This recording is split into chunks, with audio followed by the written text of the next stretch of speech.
Bonjour.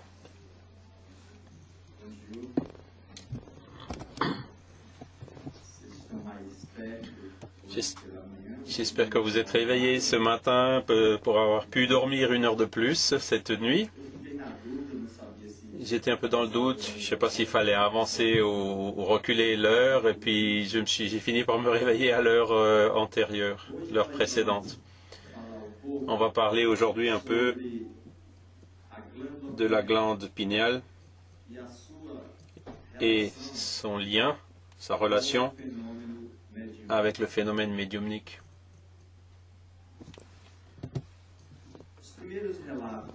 Les premiers rapports que nous pouvons citer dans l'histoire sur la glande pinéale ont été écrits par Hérophilus d'Alexandrie en 330 avant Jésus-Christ. Et ensuite, Claude Galen, qui a vécu entre 130 à 210 avant Jésus-Christ. Mais la science traditionnelle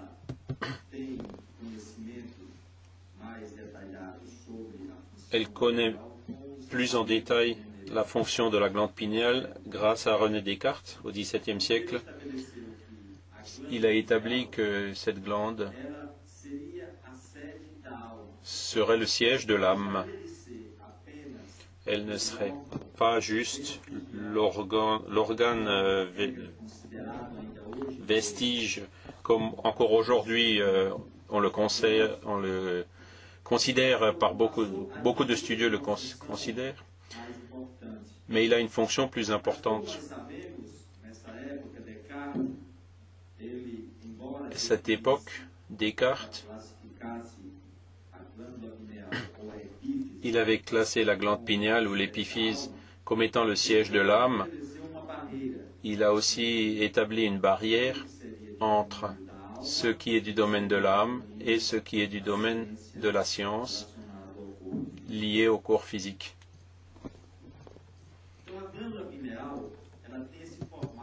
Donc, vous avez une image de la glande pinéale, un peu plus grand qu'un petit pois, qui pèse entre 100 à 150 mg. Cette petite structure, est localisée à la base de notre cerveau, derrière le diencéphale, et longtemps, elle a été considérée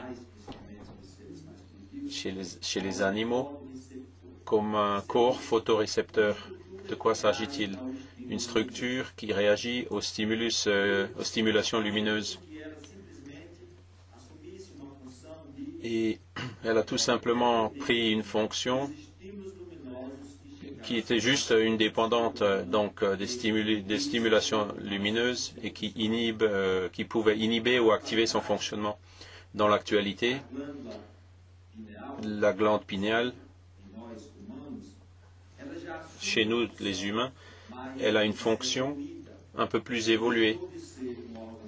Elle n'est pas juste un organe photorécepteur, mais un transducteur neuro-endocrinien, c'est-à-dire par la captation de stimulations lumineuses, elle arrive à libérer des molécules neurochimiques, des neuropeptides et d'autres structures qui déclenchent un effet cascade dans tout l'organisme humain. Si nous analysons cela, il y a donc eu un processus d'évolution dans les fonctions de la glande pinéale où, à mesure que l'homme a progressé dans son échelle évolutive, cette glande, la fonction de cette glande a augmenté en complexité. En 1958, Aaron Lerner de l'université de Yale aux États-Unis a sécrété une hormone connue sous le nom de mélatonine, et la sécrétion de cette hormone a permis de définir de nouvelles fonctions pour la glande pinéale. Cette glande a aussi été étudiée dans ses constitutions histologiques et on a vu qu'elle est formée de plusieurs cellules, mais il y en a une qui est plus importante, c'est la pinéalocyte qui est responsable pour sécréter cette hormone mélatonine qui est très importante dans le contrôle des rythmes biologiques de notre organisme, comme nous allons le voir plus loin. Elle contrôle principalement le cycle entre la veille et le sommeil. Et ça se passe de la façon suivante. On a une vision qui permet de montrer la fonction de la glande pinéale. Elle est localisée dans cette région. Sa fonction principale, comme on l'a déjà dit, est de sécréter cette hormone, la mélatonine, qui est placée dans le flux sanguin, circule dans notre corps et elle a des fonctions spécifiques. Quand il y a une stimulation lumineuse qui incidente sur notre rétine, les structures nerveuses spécifiques comme le nerf optique transmettent à des zones cérébrales importantes et le chemin parcouru jusqu'aux fibres parasympathiques de notre colonne vertébrale déclenche donc des réflexes qui stimulent un nerf qui est le ganglio supérieur cervical qui a une fonction sympathique. Et on va voir plus loin quels sont ses effets physiologiques. Et cette action inhibe la fonction de la pinéale. Cette séquence continue, c'est la séquence qui inhibe où le stimuli lumineux actionne diverses zones du cerveau et établit une voie pour réduire la production de la mélatonine par la pinéale, hormone qui est responsable de contrôler le cycle entre le sommeil et la veille. Et cela se produit de la façon suivante. Sur ce graphique, on peut voir près de minuit, donc à l'heure normale où l'individu devrait dormir pour se reposer et récupérer ses énergies, la sécrétion de la mélatonine par la pinéale augmente au début de l'obscurité, si on peut dire. Et le maximum, avec les sécrétions les plus élevées en chacun de nous, c'est entre 2 heures du matin et jusqu'à l'aube. C'est-à-dire, dans l'obscurité, nous avons une plus grande augmentation de la sécrétion de la mélatonine. Et cette augmentation, elle fait de sorte que l'individu tombe dans le processus de somnolence qui est nécessaire pour récupérer, refaire énergétiquement ses structures biologiques pour qu'il puisse se recomposer. Certains travaux montrent que quand on injecte de la mélatonine dans des rats, par exemple, en peu de minutes, ils s'endorment. Cela sert de base d'étude et même de traitement pour traiter le manque de contrôle des rythmes biologiques de certaines personnes qui souffrent de jet lag avec des changements d'horaire fréquents, qui perdent le contrôle de leur rythme biologique à cause de ces changements fréquents entre la clarité et l'obscurité, les horaires et les activités. Chaque fois qu'ils voyagent dans des régions dans un fuseau horaire différent. Et c'est nécessaire donc pour une réadaptation rapide de son organisme. On se réveille, la lumière rentre dans la chambre qui déclenche cette réponse réflexe et inhibe la sécrétion de la mélatonine. Et on se réveille. Nous pouvons aussi considérer que la glande pinéale était aussi décrite. L'une de ses principales fonctions serait de contrôler la sexualité dans la période infantile. Elle marcherait comme quelque chose qui contrôle, qui inhibe les stimuli de la sexualité pour que l'individu, dans cette période d'âge, puisse construire de nouvelles valeurs dans ce domaine qui vont définir sa personnalité future. Donc on observe que pendant l'enfance, dans cette tranche d'âge, nous avons une certaine naïveté et infantilité devant les questions liées à la sexualité, parce que la glande pinéale fonctionne comme quelqu'un qui surveille ou qui inhibe les manifestations de toutes les énergies de la sexualité, qui éveillent dans l'individu lorsque la glande rentre en action. Quand nous parlons des énergies de la sexualité, nous ne parlons pas que de fonctions sexuelles, mais d'une fonction créatrice plus large, que on va en parler un petit peu plus dans la suite. D'autres travaux montrent qu'à la deuxième décennie de la vie de l'individu, la glande pinéale montre quelques calcifications. Et on a un collègue au Brésil, Sergio Filipe, et que certains de vous connaissent. Il a fait des études qui montrent que ces calcifications sont formées de cristaux d'hydroxyapatite qui ont une fonction diamagnétique de captation d'ondes électromagnétiques.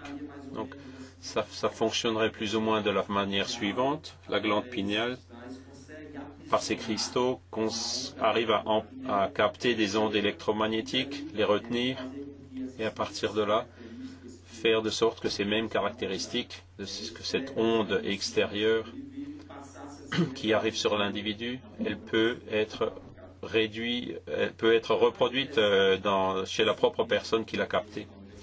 Un autre travail récent fait à l'université de Taïwan par quelques auteurs sur le département de santé d'ingénierie électrique montre qu'il y a une corrélation entre l'activation de la glande pinéale avec les états de méditation religieuse. Cela a été observé par des images de résonance magnétique fonctionnelle. Et c'est intéressant parce que l'auteur conclut à la fin de cette étude avec quelques idées qui sont intéressantes à citer ici. Premièrement, il y a une grande importance pour comprendre la conscience intrinsèque de l'individu. Tout ce que nous construisons, les valeurs enrichies par nos expériences, par notre caractère, la capacité de chacun de nous d'étendre ses facultés psychiques, de chercher à activer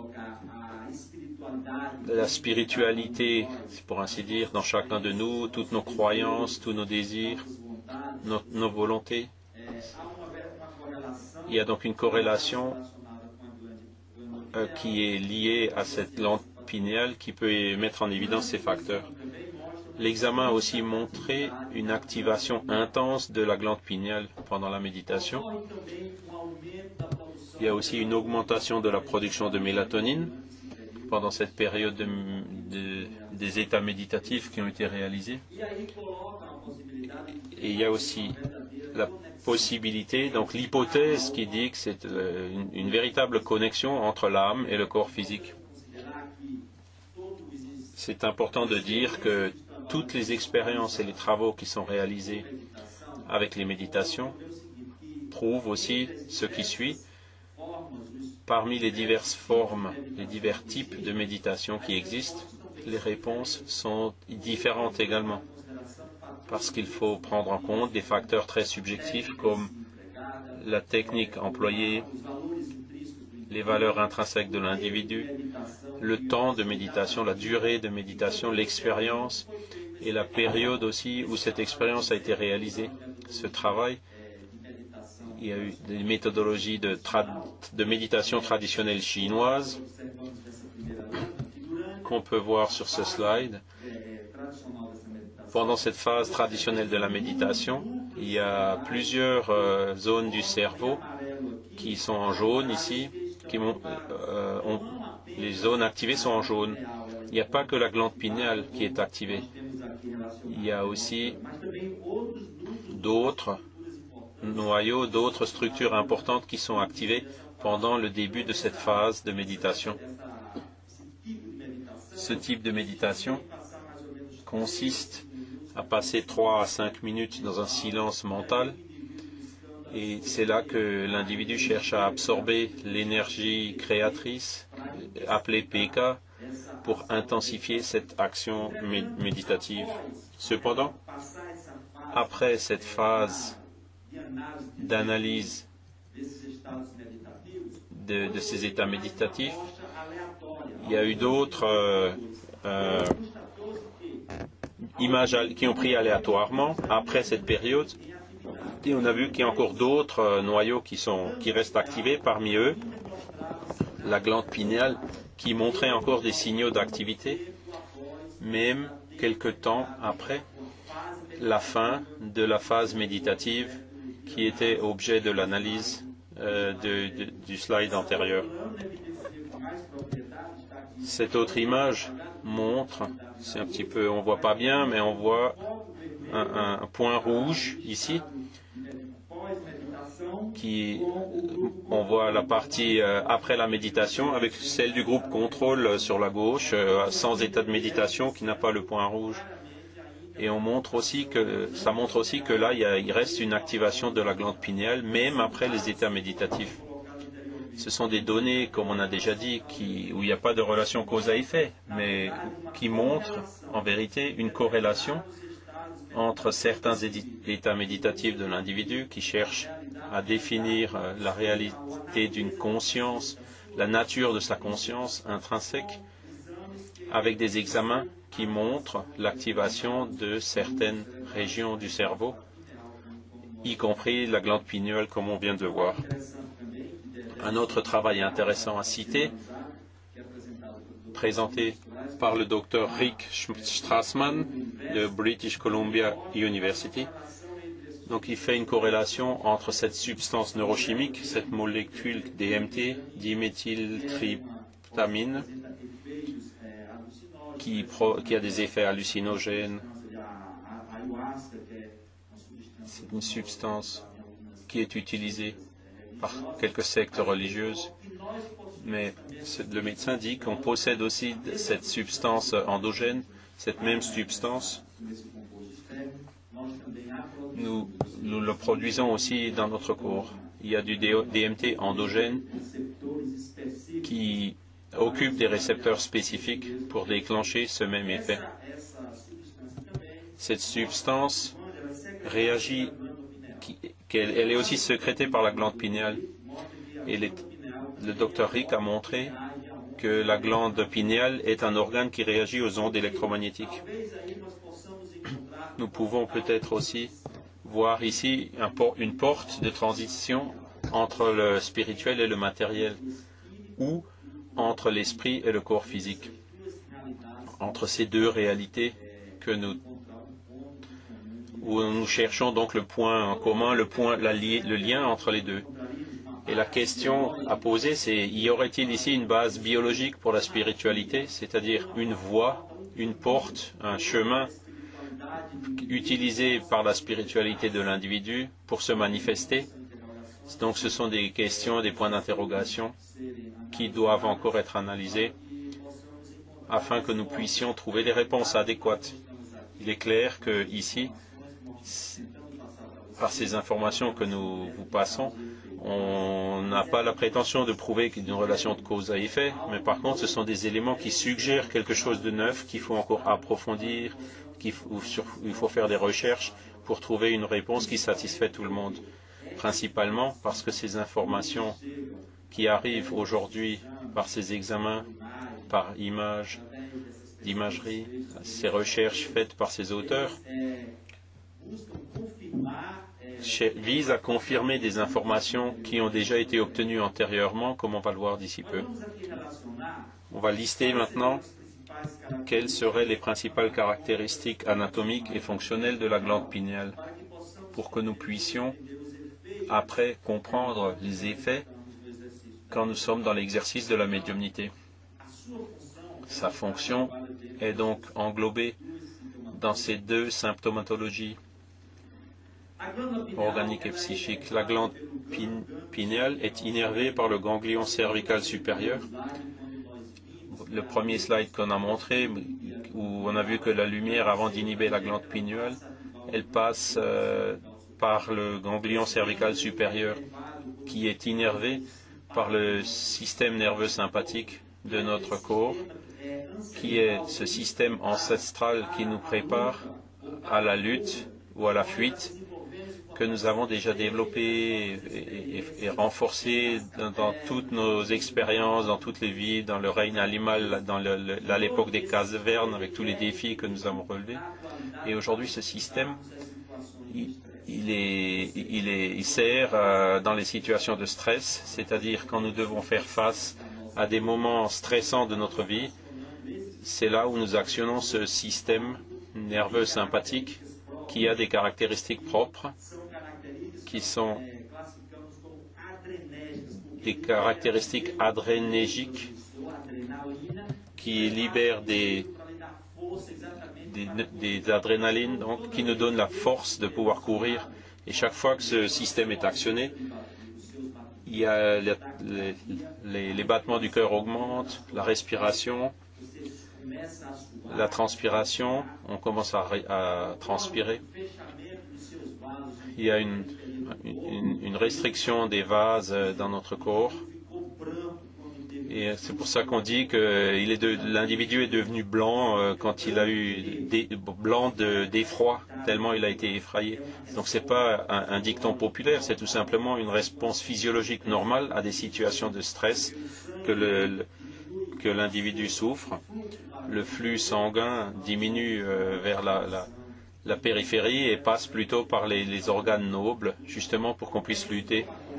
Donc toute cette symptomatologie est importante parce que dans l'exercice de la médiumnité, le médium présente aussi certaines de ses caractéristiques parce que ses voies adrénergiques sont activées. Dans la symptomatologie psychique, il y a des connexions entre les émotions et le système limbique. Donc qu'est-ce qui se passe? La connexion avec le système limbique fait de sorte que l'individu puisse avoir une connexion plus importante dans son système émotionnel. Souvent, l'individu est irrité, de mauvaise humeur, panique, peur, crise de pleurs, agressivité, etc. Toutes ces symptomatologies liées avec nos émotions peuvent surgir justement parce que ces structures du système limbique, représentées par l'hypothalamus et les amygdales, qui sont des structures qui font partie du système émotionnel, ont une véritable connexion avec notre glande pinéale. Il est connecté aussi avec le SARA, donc par le système qui régule le système de veille. Et c'est pour ça que les médiums ont souvent des périodes de somnolence, justement par l'activation de ce SARA.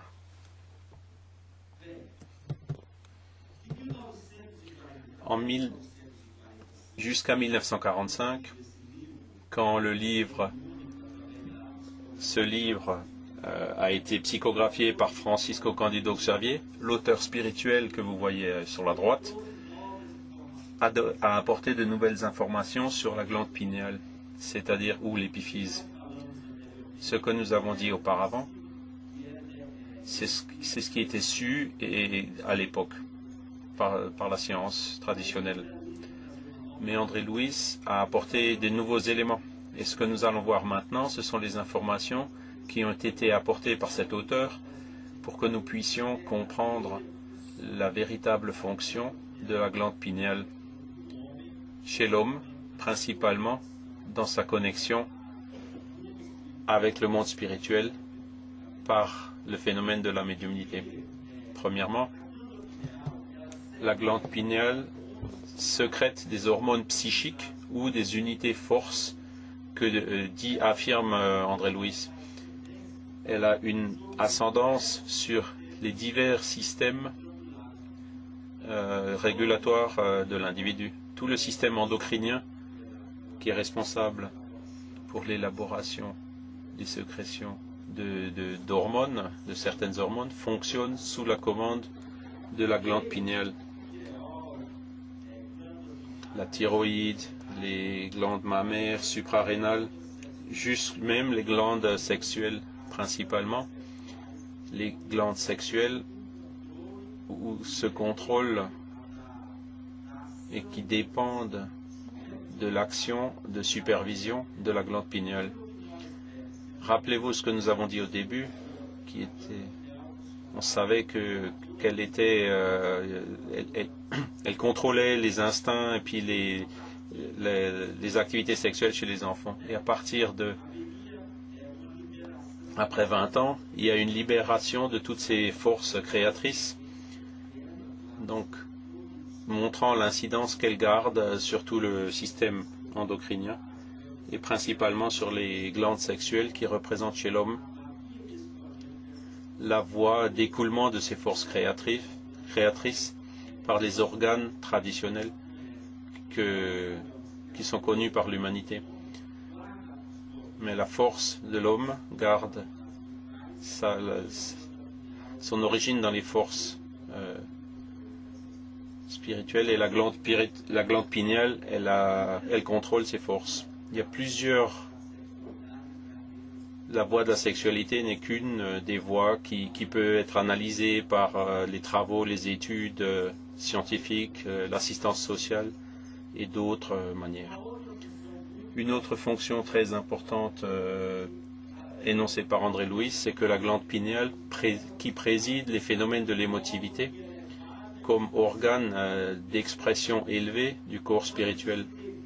Nous avons vu que avec cette connexion directe qui existe entre le système limbique et qui est responsable du contrôle de nos émotions, mais c'est de la glande pinéale que viennent toutes les stimulations, tous les stimuli qui coordonnent les phénomènes liés à nos émotions,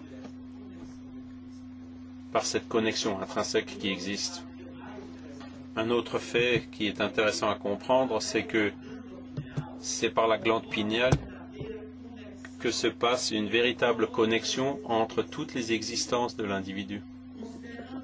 Si on considère que nous sommes des êtres multimillénaires, que nous voyageons par le temps, dans plusieurs existences, on a déjà eu de multiples existences passées, c'est la glande pinéale qui ouvre le canal, le lien, qui unit les stimulations et les informations entre toutes ces existences. C'est pour ça que la glande pinéale peut être considérée comme un portique, c'est-à-dire la structure qui permet le lien entre toutes les existences de l'individu. Quand la glande pinéale entre en activité, après 20 ans de l'existence, quand elle commence à s'ouvrir, principalement dans l'adolescence, il se produit une véritable transformation de l'individu. Nous connaissons tous les changements qui se produisent dans la phase de l'adolescence, tant chez l'homme que chez la femme. Quand nos enfants définissent une caractéristique individuelle et d'une heure à l'autre, d'un moment à l'autre, ils changent complètement. Et ces changements physiologiques qui se produisent pendant la phase de l'adolescence, tant chez l'homme que chez la femme, sont accompagnés aussi par des changements psychologiques qui sont très intenses. Et ces changements psychologiques, en réalité, sont le réflexe de toute cette mémoire de connaissances et d'expériences que l'esprit qui est immortel a déjà acquis au long de toutes ces existences. Et c'est là, à ce moment au moment où la glande pinéale s'ouvre et fonctionne pour la vie, elle est, comme le dit André Louis, elle détache les liens qui relient les existences les unes aux autres. Et c'est donc à ce moment-là, donc affleure sur la vie actuelle tout le contenu psychique stockée par l'individu au long de toute sa trajectoire évolutive. Et c'est de là que viennent les valeurs. Il y a les valeurs positives qui reviennent et les valeurs négatives. Parce que le mécanisme de stockage et d'extériorisation est neutre. Il stocke et il libère les contenus selon la nature et selon la manière dont ils ont été produits. C'est important de considérer ce mécanisme parce que, et on peut aussi se poser une question, quand est-ce que ces valeurs ont été produites par l'individu? À chaque moment présent que nous vivons, à chaque instant, par l'utilisation de notre libre arbitre, par les choix conscients que nous avons faits, générant ainsi des pensées, des mots et des actes, c'est-à-dire tout ce que nous avons stocké en nous-mêmes, en chacun de nous-mêmes. C'est le produit, la somme des efforts que chacun a déjà réalisés au long de son trajet évolutif, faisant ainsi de sorte que chacun de nous se transforme, construit sa propre vie et hérite soi-même ce qu'il a fait lui-même, les conséquences de ses propres choix et de ses propres actes. Et lorsque la glande pinéale entre en activité, elle libère tout cet ensemble de forces qui étaient momentanément contenues, retenues dans l'individu pour qu'il puisse donc ensuite se montrer sa personnalité. La personnalité future de l'individu est donc le résultat, la somme de ce qu'il a construit dans sa période d'enfance, toutes les valeurs acquises par la culture, par l'éducation, du vécu quotidien, toutes les informations qu'il a acquises dans cette phase, avec aussi toutes les influences qui donc surgissent et affleurent à l'adolescence avec l'ouverture de la glande pinéale. Et cela donc va donner notre personnalité future où l'individu fera prévaloir ses aptitudes et les plus fortes. Ainsi, elle laisse entrevoir la grandeur des facultés créatrices inhérentes, cette puissance qui est stockée dans chacun de nous. Chacun de nous, donc elle commence à s'écouler, à affleurer au moment où la glande pinéale s'ouvre. Ainsi, elle commande par sa propre volonté. C'est pour ça qu'on a parlé de l'importance du libre arbitre des choix que nous faisons. Donc elle libère toutes les forces qui sont gravées dans notre subconscient, parce qu'elle garde une relation directe avec notre mental, notre esprit. Et c'est vers l'esprit donc que nous devons porter notre attention. Pourquoi? Parce que la glande pinéale, comme c'est la glande de la vie mentale, et par son action, donc on peut mobiliser toutes ses ressources, puissances et créatrices, c'est vers cela qu'il faut que nous portions notre attention. Une autre fonction importante annoncée par André Louis, elle pourvoit donc d'énergie psychique tous les entrepôts autonomes des organes,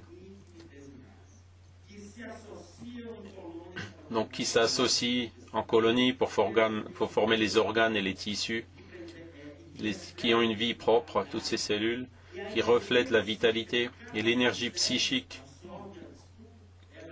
que chacun de nous absorbe, est donc pourvu par l'intermédiaire de notre mental, qui actionne donc aussi notre glande pinéale. André Louis dit que nos cellules vibrent. Ce sont des consciences individuelles infinitésimales, mais elles vibrent en syntonie, nos cellules, donc sous le commande d'une conscience plus évoluée, que ce soit chez l'homme ou chez les animaux supérieurs, par ces principes électromagnétiques par lesquels la glande pinéale maintient donc la régulation de tous nos systèmes biologiques. Ainsi, la glande pinéale, c'est la glande de la vie mentale, un des principaux composants du centre coronarien, qui est le centre le plus important de notre corps spirituel. Le centre coronaire se situe au-dessus de notre tête est responsable pour l'absorption des énergies les plus pures qui viennent des plans supérieurs et est également responsable pour absorber ce qui vient de notre inconscient. C'est par ce centre coronaire que nous pouvons contrôler notre état de la conscience de ce que nous sommes.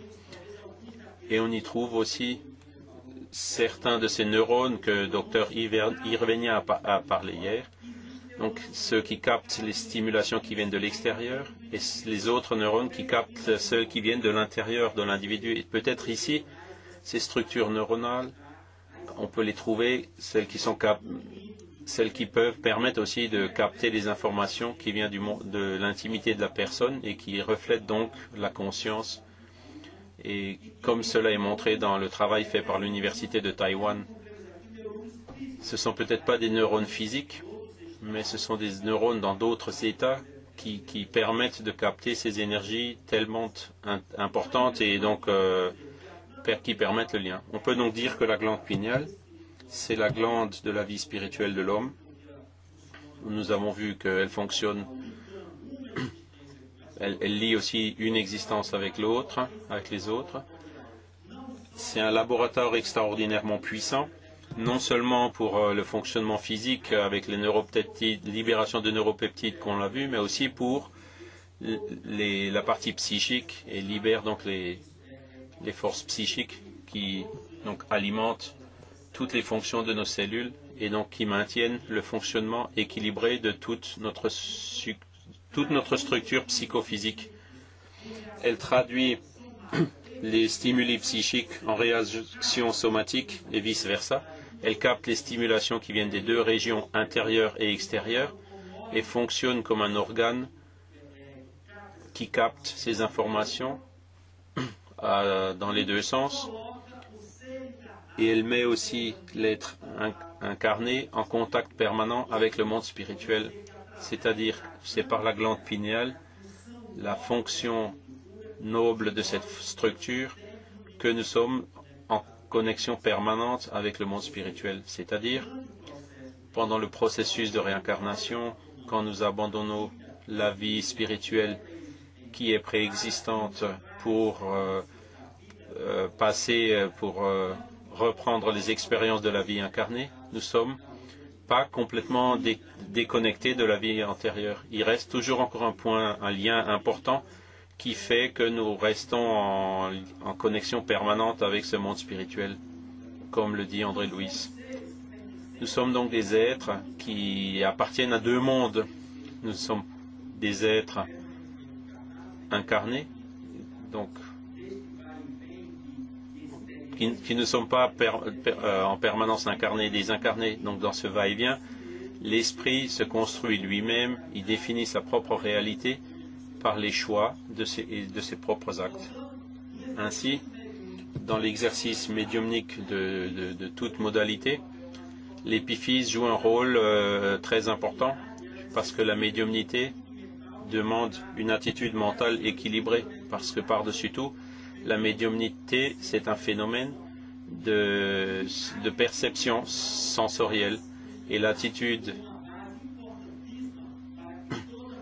est une base importante pour que toute la base médiumnique soit exprimée d'une façon saine et équilibrée pour l'individu. Pendant l'activité médiumnique, dit André Louis, en montrant donc le moment où il y a eu une communication médiumnique, la glande se transforme en un noyau rayonnant et ces rayons forment comme des pétales, une fleur de lotus avec des pétales sublimes. C'est-à-dire, pendant le phénomène médiumnique, cette glande minuscule, qui est comme une lumière éteinte, elle commence à se dilater et se transformer en un foyer de lumière rayonnante qui montre la nature des énergies qui sont transsubstantiées et impliquées dans ce processus médiumnique. Et plus la communication est sublime, plus ce foyer de lumière gagne en puissance et en étendue de par la qualité de ces énergies. Et il dit aussi, par ses forces équilibrées, l'esprit humain intensifie la capacité d'émission et de réception.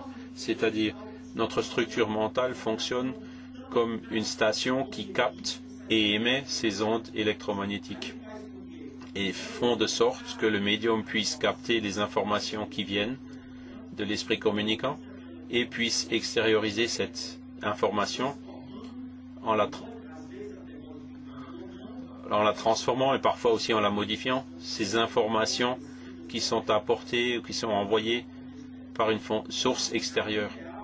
La glande pinéale, qui représente le fonctionnement de l'esprit en soi pendant la communication. Donc elle a sa fonction d'intensifier ses caractéristiques, de capter une information et réémettre cette même information pour l'objectif à laquelle elle est destinée. À la base de ce phénomène, il est important de comprendre que toutes obéissent aux lois du champ mental. Si vous voyez cette image qui est un petit peu floue, on voit ici des images des personnes qui définissent un monde intime chez l'individu. Donc le champ mental, chaque esprit. Désolé pour la présentation, qui est un peu de conversion du programme. Donc chaque esprit est comme un monde à part qui séjourne dans les ondes créatrices qu'il dégage ou dans la psychosphère dans laquelle il gravite vers tel ou tel centre selon ses propres désirs. Nous avons tous une atmosphère psychique autour de nous qui est constituée des réflexes de nos pensées, sentiments, désirs, tous nos buts, tout ce que nous idéalisons forment donc ce champ mental.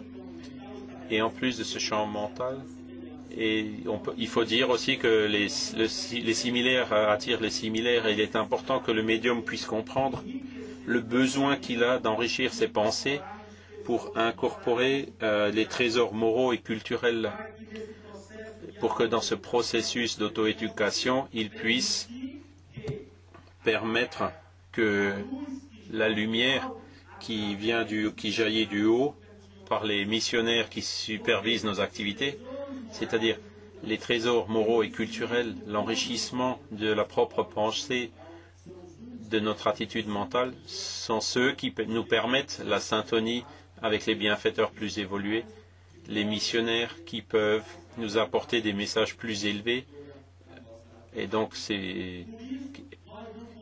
qui supervisent nos activités. Nous ne comprenons pas la médiumnité sans un effort du médium qui doit s'améliorer lui-même. Quand le médium il cherche à s'améliorer lui-même par les études et les valeurs morales pour construire ses valeurs, il détermine pour lui-même les limites de son action. Pourquoi? Parce que dans toute situation médiumnique, l'intelligence réceptrice, la capacité de compréhension du médium est sujette aux possibilités et à la coloration des pensées dans lesquelles il vit. Si nous acceptons l'accommodation, que nous arrêtons, que nous ne cherchons pas à nous améliorer intellectuellement et moralement, nous déterminons que nous pouvons aller qu'une limite pour nous-mêmes. Pourquoi? Ce qu'on va pouvoir offrir, l'instrument qu'on offre à l'équipe spirituelle sera limité pour leur communication. De la même forme, l'intelligence émettrice de l'esprit communicant est soumise aux limites et aux interprétations des pensées que le médium est capable de produire. Il ne suffit pas d'un esprit très évolué, avec plein de trésors culturels et moraux, parce que si le médium ne peut pas les transmettre, parce que la nature de cette communication sera restreinte aux capacités du propre médium. Ainsi, la médiumnité élevée ou la perception édifiante n'est pas à peine une activité mécanique de l'individu. C'est avant tout, comme le dit l'esprit Alexandre dans Missionnaire de la Lumière, une conquête de l'esprit. Et toute conquête demande qu'il y ait une auto-éducation systématique et persévérante pour que l'individu puisse, par ses travaux, par ses efforts, par sa lutte, offrir les ressources psychiques nécessaires pour établir un accord avec le monde spirituel, un partenariat avec le monde spirituel pour actionner sa médiumnité. La médiumnité, c'est un partenariat. Celui qui est de ce côté s'efforce pour collaborer avec celui qui est de l'autre côté. C'est comme ça que dit Emmanuel, parce que si nous nous accommodons, il y aura plus de travail pour l'équipe qui sera de l'autre côté, pour qu'ils puissent pallier à nos défauts. Donc au début, ils font des efforts pour y pallier quand nous sommes de bonne volonté pour faire le travail, mais ils attendent aussi que nous nous perfectionnions pour qu'ils puissent être dispensés de trop de choses et que ça passe mieux. Donc la médiumnité, c'est la lumière qui se répand sur toute la chair, comme Jésus l'a déjà dit antérieurement. C'est un attribut de l'esprit, patrimoine de l'âme immortelle, comme nous l'avons vu. Il faut donc des efforts, et des efforts pour nous permettre de conquérir. C'est une force mentale, un talent créateur de l'âme. C'est par la propre médiumnité que l'individu peut générer des forces créatrices. Elle reflète aussi une capacité de communication et d'interprétation de l'esprit par les limites qu'il trace et qu'il détermine par ses ressources culturelles et morales. Et par-dessus tout, le plus important, c'est un élément rénovateur de la position morale de la créature sur la terre. Si nous considérons que la grande majorité des médiums sont des créatures qui ont failli dans le passé, aujourd'hui, dans l'exercice correct et harmonieux de la médiumnité, ils ont une occasion de se renouveler et de renouveler cette position évolutive. Et pour que cette médiumnité soit exercée correctement et soit un facteur de rénovation morale, il faut que le médium suive les conseils donc de ces deux maîtres, Jésus avec ses bases morales, la réforme intime du propre individu, notre monde intime comme on l'a dit, et Kardec qui a montré donc toutes les normes et les lois qui régulent les échanges entre les deux mondes. Si nous suivons ces deux maîtres, nous pourrons faire de la médiumnité un facteur de rénovation morale pour chacun de nous. Que Dieu vous bénisse et je vous remercie pour votre patience.